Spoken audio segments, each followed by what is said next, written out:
नमस्कार। आज हम एक बहुत ही गहरी और अनोखी तकनीक को समझने वाले हैं। ये तकनीक जीवन की एक बहुत आम मुश्किल यानी इच्छा से निपटने का एक बिल्कुल अलग ही नजरिया देती है। तो चलिए सीधे इस सवाल से शुरू करते हैं। जब कोई बहुत मजबूत, बहुत तीव्र इच्छा मन में उठती है तो उससे कैसे निपटा जाए? ये एक ऐसा सवाल है जिससे हम सब कभी ना कभी गुजरते हैं और आज हम इसी को गहराई से समझेंगे। अक्सर हम क्या करते हैं? हमारे पास दो ही रास्ते होते हैं। या तो हम उस इच्छा को दबा देते हैं ये सोचकर कि नहीं, ये तो गलत है, मुझे इससे लड़ना होगा। या फिर हम उसमें पूरी तरह डूब जाते हैं ये मानकर कि मैं तो इसका विरोध कर ही नहीं सकता। लेकिन असल में ये दोनों ही रास्ते एक अंदरूनी लड़ाई की तरफ ले जाते हैं, एक जाल की तरह। तो सवाल ये उठता है कि अगर ये दोनों रास्ते एक जाल हैं तो क्या कोई तीसरा रास्ता भी है? जी हाँ, बिल्कुल है। और आज हम उसी एक क्रांतिकारी तीसरे रास्ते को जानने वाले हैं। ये है वो मूल तकनीक। सिर्फ दो हिस्से हैं इसमें। पहला, विचार करें और दूसरा, अचानक उसे त्याग दें। अब सुनने में ये बहुत सीधा साधा लगता है ना, पर असल में ये उतना आसान नहीं है। चलिए इसे एक एक करके खोलते हैं। तो चलिए पहले कदम से शुरू करते हैं, सच्चा विचार। पर यहाँ विचार करने का मतलब क्या है? मतलब हम सब सोचते तो हैं, पर यह सिर्फ सोचना नहीं है, ये उससे कहीं ज्यादा गहरा है। इस तकनीक में विचार का मतलब है किसी इच्छा को बस देखना, ठीक वैसे ही जैसी वो है, बिना ये सोचें कि वो अच्छी है या बुरी है, बिना कोई लेबल लगाए, बस एक फैक्ट की तरह, एक तथ्य की तरह उसे देखना। लेकिन मुश्किल पता है क्या है? हमारा दिमाग ना वो तुरंत चीज़ों की व्याख्या करने लगता है। मतलब हमारी जो परवरिश हुई है, जो हमने सीखा है, समाज ने जो हमें सिखाया है, हम हर चीज़ को उसी चश्मे से देखने लगते हैं। और इसी चक्कर में इच्छा का जो असली कच्चा रूप है वो हम देख ही नहीं पाते। देखिए, इच्छा कोई ऊपर ऊपर का ख्याल नहीं है। ये भाषा की तरह नहीं है कि किसी को सिखानी पड़े। ये तो एक बायोलॉजिकल सच्चाई है। ये हमारे सेल्स में, हमारी कोशिकाओं में है। समाज चाहे जो भी कहे या सिखाए, ये इच्छा तो उठेगी ही। और हमारा मन कितनी तेजी से व्याख्या करता है, इसका एक उदाहरण देखिए।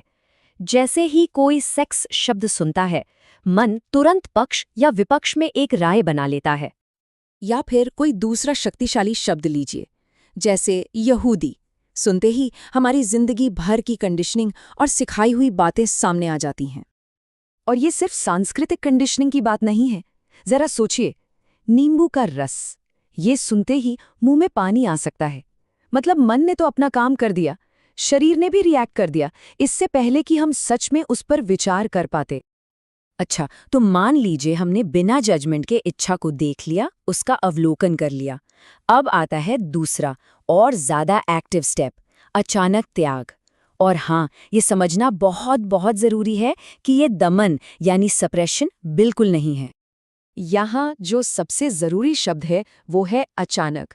मतलब ये नहीं है कि हम सोचें, अरे ये इच्छा तो बहुत बुरी है इसलिए मुझे इसे छोड़ना है। नहीं, वो तो दमन हो गया। यहाँ तो बस एक अवलोकन है और उसके ठीक बाद एक साफ सुथरा अलगाव। क्योंकि दमन से होता क्या है, वो विकृति पैदा करता है। जब हम किसी एनर्जी को दबाते हैं तो वो खत्म नहीं होती, बल्कि वो इंतजार करती है, अंदर ही अंदर मुड़ जाती है और फिर किसी गलत तरीके से, किसी अनहेल्दी तरीके से बाहर निकलती है और तब और ज्यादा तकलीफ देती है। तो ये पूरी प्रक्रिया काम कैसे करती है, स्टेप बाय स्टेप समझते हैं। पहले मन में एक इच्छा उठी, फिर हम उसे बिना कोई अच्छा बुरा कहे बस देखते हैं। हम उसे इतनी गहराई से देखते हैं कि ऐसा लगता है जैसे हमारा पूरा वजूद ही वो इच्छा बन गया है। और ठीक उसी पल हम बस कहते हैं, मैं इसे छोड़ता हूं, और बस एक अलगाव हो जाता है। अब ये सब सुनने में थोड़ा थ्योरी जैसा लग सकता है ना? तो चलिए इसे एक असली कहानी से समझते हैं। इससे ये पूरी बात एकदम साफ हो जाएगी। तो कहानी एक ऐसे दोस्त की है जो चेन स्मोकर था। वो बेचारा एक साइकिल में फंसा हुआ था, सिगरेट छोड़ने की कोशिश करता, फेल हो जाता और फिर गिल्ट में डूब जाता, और ये चक्कर चलता ही रहता था। तो उसे एक बड़ी अजीब सी सलाह दी गई। उसे कहा गया, सुनो, 7 दिनों तक सिगरेट से लड़ना बंद कर दो, बल्कि उसके साथ सहयोग करो। जब भी सिगरेट पियो तो एकदम होश में, पूरी गहराई से पियो। असल में यही था वो विचार करने का प्रैक्टिकल तरीका। और पता है क्या हुआ? जैसे ही उसने स्मोकिंग को अपना दुश्मन मानना बंद किया, वो उसे साफ साफ देख पाया। उसका जो अंदरूनी संघर्ष था वो खत्म हो गया। 7 दिन होते होते सिगरेट पीना उसके लिए बस एक फैक्ट बन गया, न अच्छा न बुरा, बस एक काम जिसे वो बस देख रहा था। अब आया दूसरा कदम, यानी अचानक त्याग। उसे कहा गया, अब जब सिगरेट पीने की इच्छा हो तो सिगरेट हाथ में लो, एक पल के लिए रुको और फिर उसे गिरा दो। और जैसे ही वो सिगरेट जमीन पर गिरे, ठीक वैसे ही उस इच्छा को भी अपने अंदर से गिरा दो। और कहानी का सार क्या है? यही कि क्योंकि उसने अपनी आदत पर सही मायनों में विचार किया था, बिना लड़े, वो उसे छोड़ने में कामयाब हो गया। उसे कोई लड़ाई नहीं लड़नी पड़ी, कोई गिल्ट नहीं, बस एक साफ सुथरा अलगाव। तो ये जो तकनीक है, ये सिर्फ किसी एक आदत या इच्छा को छोड़ने के लिए नहीं है। इसका जो असली मकसद है, जो अंतिम लक्ष्य है, वो कहीं ज्यादा गहरा है। ये एक खास तरह की आंतरिक अवस्था को पाने के बारे में है। ये कोट उस अवस्था को बहुत खूबसूरती से बताता है।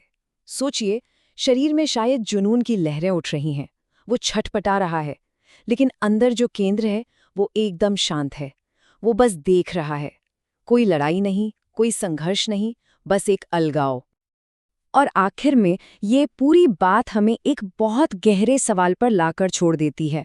जब कोई इंसान अपनी इच्छाओं से, अपने विचारों से, शरीर के संघर्षों से लड़ नहीं रहा होता, बल्कि सिर्फ एक साक्षी की तरह उन्हें देख रहा होता है, तब वो असल में होता कौन है?